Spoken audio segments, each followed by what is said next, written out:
Hello everyone and welcome to another Thomas & Friends custom video. Today I'm going to be doing a custom I've wanted to do for a long time, and that is customizing a Bachmann Edward. Now don't get me wrong, the Bachmann Edward looks pretty good. It's definitely one of the better Bachmann Thomas engines out there. However, it has some issues I'd like to fix. The main one being the molded handrails, but I also don't really care for the color he's painted in. When I painted my custom Thomas, I went for this darker shade of blue, more akin to how he looks in Thomas and the Magic Railroad, which I think looks much better. So I'm going to paint Edward in the same color. Basically, the plan here is to take Edward apart, sand off the handrails on the boiler, paint the body with a nicer shade of blue, and then install new handrails that are actually separately fitted. And hopefully, after all that, we'll have a nice, prop-accurate Edward model. But with that out of the way, let me take him apart and I can get started by sanding off the molded handrails. Now here's the body separated, and all I'm going to do is scrape off the handrails using this knife, and then I've got some tools that can help fill in the gaps and give it a smooth finish.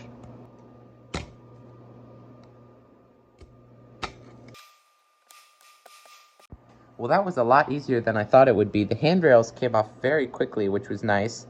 You can see what that looks like there. And then I've got these sandpaper finishing sheets here that I'm going to use to sand down the boiler, and hopefully that will make it perfectly smooth.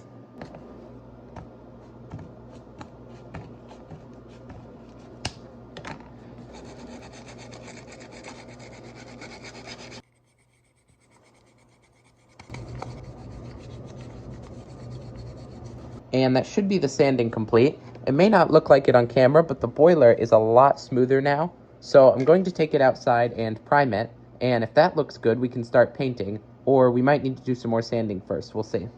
Here we are outside, and I've got the body as well as the tender, and I'm just going to be painting both of them with this gray primer.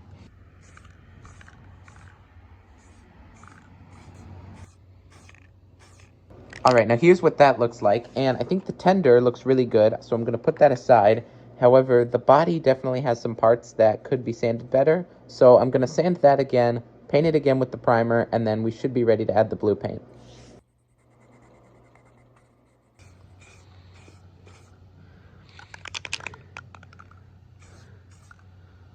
Alright, that's looking a lot better. Now before I paint the body, I'm going to carve out the holes for the handrails to sit in, and to do that, I'm going to use this tiny nail here.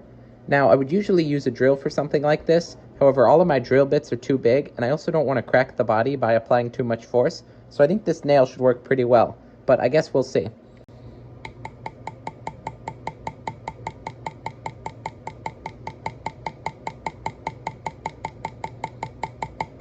Okay, so it took a long time, but I was eventually able to carve out this hole for the handrail mount, and I think this looks really nice, so I'm going to use that same technique again for the remaining holes, although it may take a long time to carve them all out.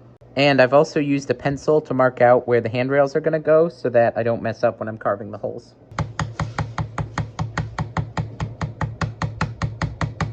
Now there are all the handrails in place, at least for this side, and I have to say this looks really nice. And now that they're in place, I can put some of this wire in here. And there you have it, Bachmann Edward now with separate handrails. That looks so good. Now I'm just going to do the same technique on the other side, but before I do that, I should mention where I got these handrail mounts from. They actually came from this Baltimore and Ohio dock shunter. Yeah, I had just enough mounts for Edward, so it worked out really well. And fun fact, I also used the bell from this engine for my custom Toby, which is funny, it helped me make two different Bachmann Thomas customs. But anyway, I'll just put the handrails on the other side of Edward now, and then we can move on to the painting. Okay, so that should be all the handrails attached, and what we can do now is actually just take all of these out. And then we should be all set to just start painting. I'm going to be using the same sapphire acrylic that I used on Thomas, and I'll also bring back the tender so I can paint that as well. I'm actually going to start by painting the coal in the tender black, and I'll show you why I'm doing this in a minute. Okay, no more distractions. We can finally do our blue paints now.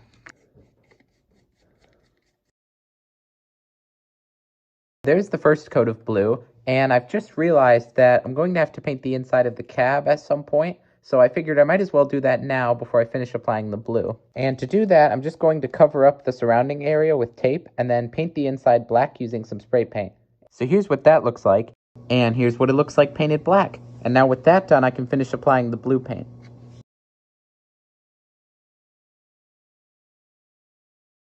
Now this is why I wanted to put the black paint on first. It's because painting blue around this black coal is going to be a whole lot easier than if I had to paint black around the blue area. Alright, now that's the blue paint done. So next I'm going to try and paint the smoke box. And I'm going to try a technique I've never tried before to hopefully get a perfect line here on the smoke box. So we'll see how that goes. What I'm going to do first is outline the smoke box with some of this blue masking tape.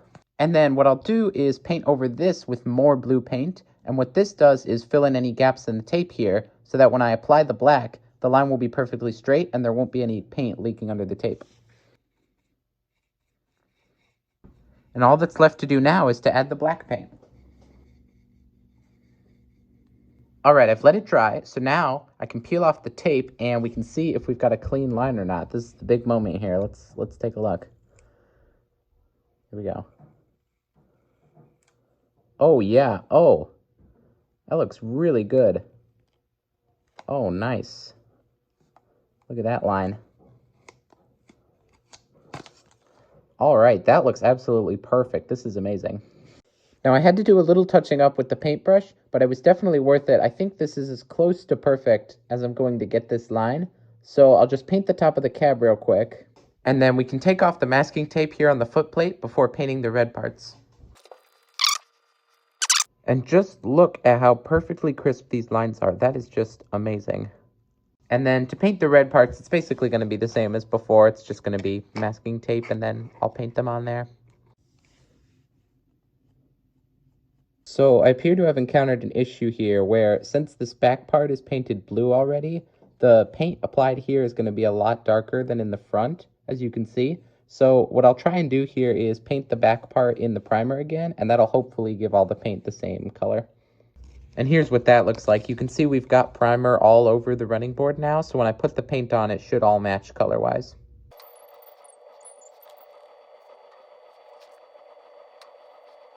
Okay, it's looking a lot better now. You can see the color is a lot more consistent, which is exactly what we wanted. So I'll go ahead and paint the rest of the board in the red.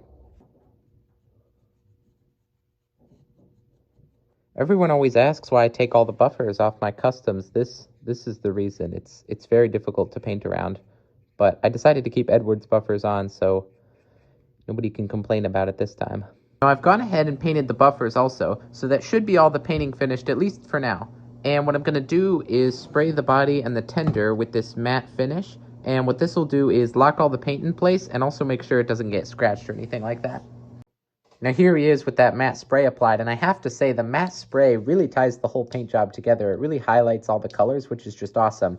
So what we can work on now is cutting out some of this vinyl to make the lining on the side of the cab as well as on the boiler, the stripes. You can see I put this red sticker around the boiler, so I can just take that off and then measure that line, and that'll tell me how long the stickers need to make when I cut them out using the machine. For anyone wondering, the boiler stripes are going to be about 4.4 centimeters for the smaller ones and around 5.3 centimeters for the longer one.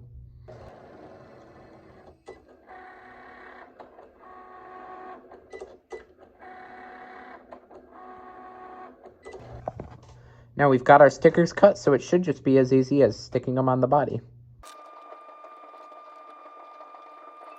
That looks really good, so I'm going to do the same thing for the lining on the splashers as well as on the tender, and this will include the number also. Here is what our second sheet of vinyl looks like, so I'll get started putting that on the body and also on the tender. Okay, now this is starting to look really good. These stickers just look fantastic on here. And our next step is something I've been looking forward to because it is now time to install the handrails that we drilled holes for all the way back at the start. Very excited for this step. These are going to look so good. And this should be pretty easy as well. All I need to do is put the handrails into the previously drilled holes and then put the wires through them. Now I've got the mounts in, so I just need to put this wire through them and then I can glue it in place. And now that we've got the handrails looking good on this side, I just have to do the same thing, but on the other side. I have to say, that turned out way better than I was expecting. The handrails really just add that extra little detail to the model that really ties the whole thing together. Super happy I went through the extra effort of adding these because they just look so much better than they used to. There's just one more detail on the body that I need to add, and that would be the lamp irons. And I've painted some of these sewing pins black, so I'll just cut them up and glue them on the front. Now with the body finished, we're pretty much done here. All that's left to do now is to paint the chassis. Scratch that, there is one more detail on the body. I need to put the whistle back on. Now with the body finished, we're pretty much all done here. All that's left to do now is to paint the chassis. Now, this chassis for the body is going to be pretty simple. All I have to do is paint the wheels. However, this one for the tender is going to be a little more complicated. I won't bore you with the details though. It'll just be primer, blue paint, red paint, black paint, and a clear coat. Now with the chassis fully painted, there is only one thing left to do, and that is to assemble our complete Bachmann Edward custom.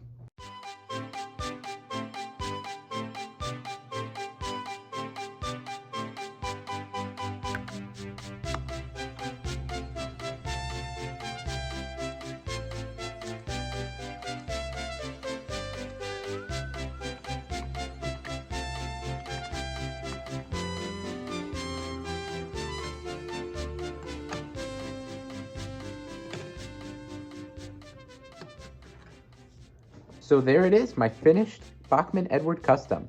And I'll just say I am so happy with how this model turned out. Everything from the lining to the paint color, and especially the new handrails, look great and really add so much to an already pretty good looking engine. I am definitely proud to have this custom Edward in my collection. But that's going to be it for this project. I had a lot of fun working on this one, and I hope you enjoyed watching it all come together. If you liked the video, make sure to leave a like, and if you'd like to see more high quality customs such as this one, consider subscribing. It allows me to keep making these videos, so hopefully I can do another Bachmann Thomas custom in the future. But with that all said, thank you so much for watching, and I will see you in the next one. Bye!